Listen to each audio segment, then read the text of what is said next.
با هلو، چطوری شب در قولی؟ روبرا نیستم شاغلی، نگران جسم ناقص اربابمم. آخه من بدون ارباب چه خاکی تو سرم بریزم؟ ای بابا، گور بابای اربابت. ارباب فقط ارباب خودم، لامصلب خارجیه.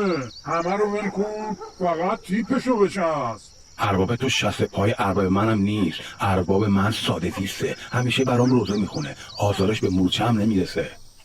بابا عجب خری هستی تو. ارباب تو که بابای همه رو در آورده. اگه ارباب من بیاد همه خرا اسب میشن، همه توی اونجا خرقش میزنی. زرش سنار بده آش به همین خیال باش. معلوم اربابت با 4 تا یونج فرنگی حسابی خرت کرده. آها شب در قولی، حرف دهنتو بفهمو. یه جفتک ملوکانه میام واسط که هم نونت بشم آبتا. بابا ارباب تو فقط با چوب و دگرک سر پاس. هر کی گفت جسد تو خودتو بنداز وسط. تو یکی نمیخواد چوب ارباب من رو روم بیاری. ارباب تو هم همین کار است، نذار دهنم باز بشه از اون شلاقاش بگم.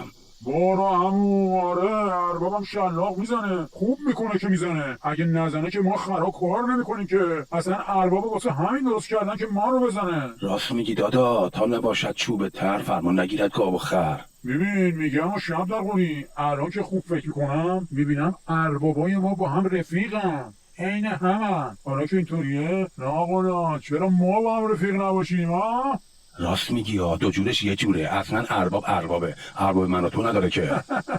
آره ارباب جفت اونو عشقه. راستی شب در قولی جون، من نمیفهمم چجوریه که بعضیا میگن ما ارباب نمیخوان. اصلا تو کتم نمیره. آخه چجوری میشه؟ ولش کن اونا رو، اونا که اصلا خر نیستن. راست میگی جون تو، اصلا بویی از خریت نبردن.